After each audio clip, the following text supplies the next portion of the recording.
So it's Thursday, and my vlog goes up tomorrow. And what I realized is that I have not been vlogging at all. I don't think I vlogged anything since last week. So what I've decided to do is I'm just going to sit here and I'm going to explain what I've been doing this entire week. Okay, so as you know, I had a job interview last Thursday. And I didn't, to be honest, I didn't really know how it went. I was just like, okay, it went well, I think. Like, it went fine. I wasn't really thinking much about it. And then I got a call a couple hours later, and I got offered the job, and I was like, cool, oh my god, amazing. And he was like, can you start tomorrow? And I was like, yep. So then I literally started the day after. So I started that Friday. And what I'm doing is I'm a coastal steward for the town of Southampton. And what that literally means is that I go down to all the beaches that they have control of. And I make sure that the endangered bird species that they have are not being hurt or being controlled or like,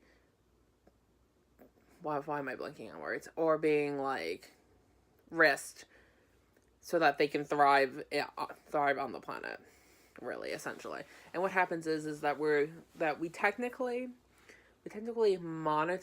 like survey a bunch of bird species, but we really only monitor the piping plover and the least tern, which are both shorebirds that will migrate from wherever they are when they're not breeding to beaches, and they will lay eggs on the beach. Like, they will create these things called scrape nests, which is literally just divots in the ground that they make, and sometimes they decorate them with shells, or sometimes it's just a random like little indent in the ground, and then that's where they lay their eggs.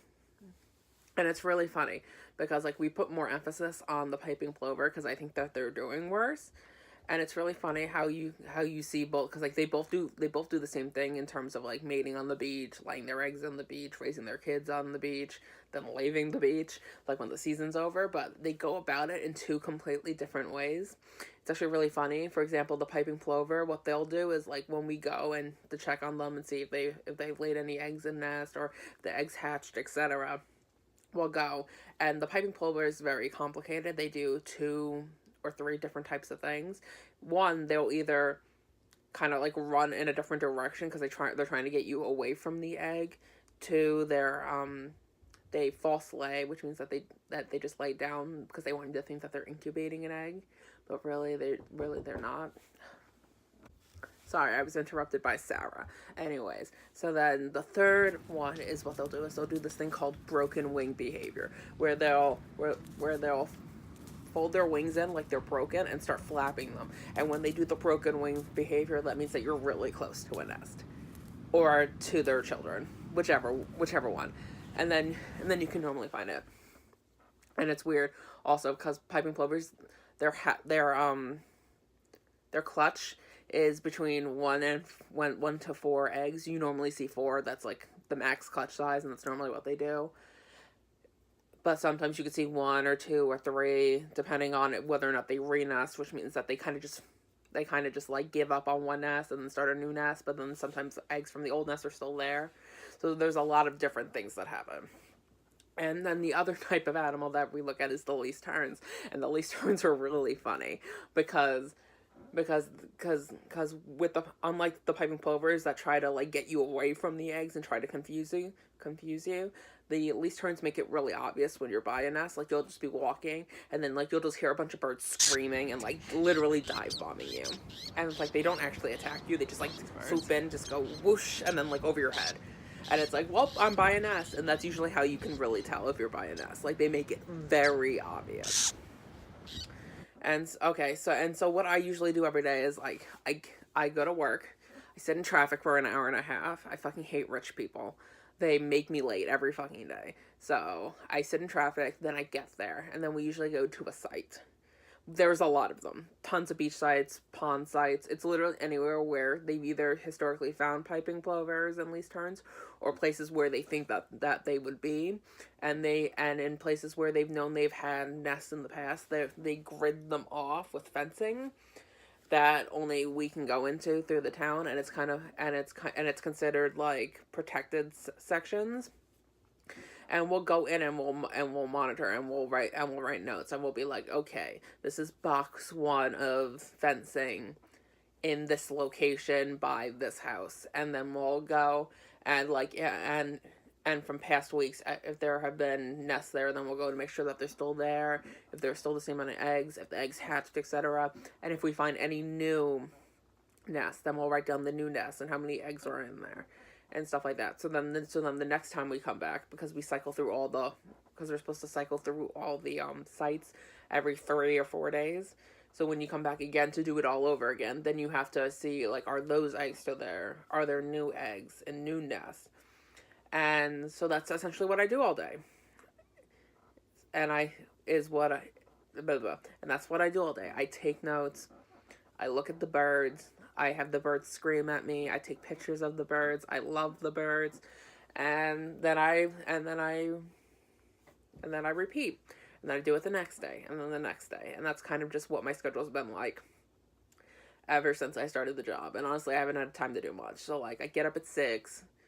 I have to be there by 8, even though sometimes I'm a little late by a couple minutes.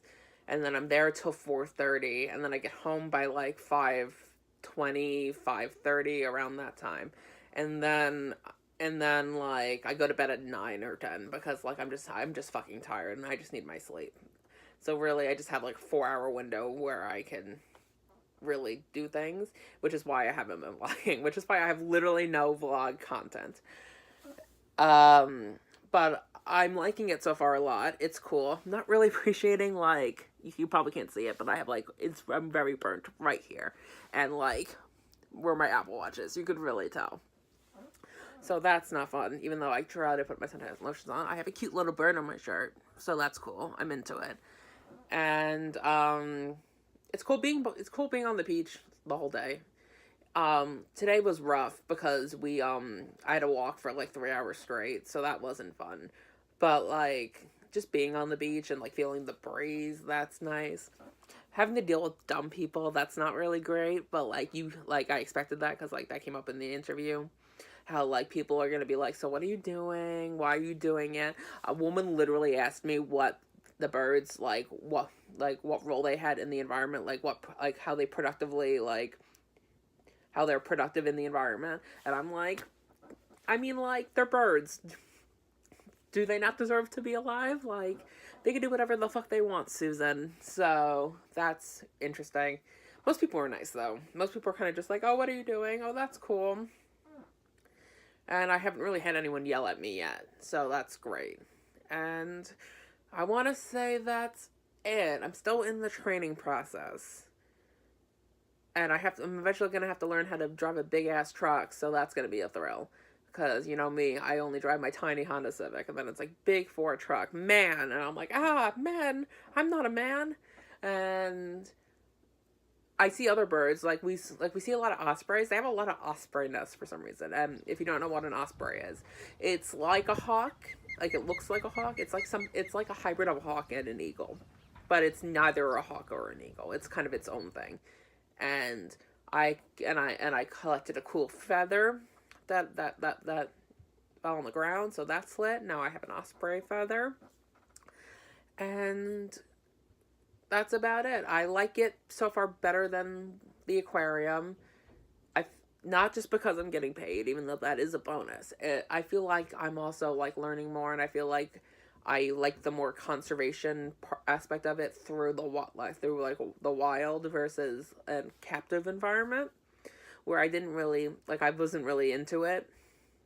I don't know if I would have been more into it if I was paid, but, like, I didn't really vibe well with the people there. Like, some people were nice, but I didn't really mesh. I meshed with the people I work with now so much better, and I can work so much better. So that's it. That's what I've been up to, and that's probably what I'll continue to be up to. So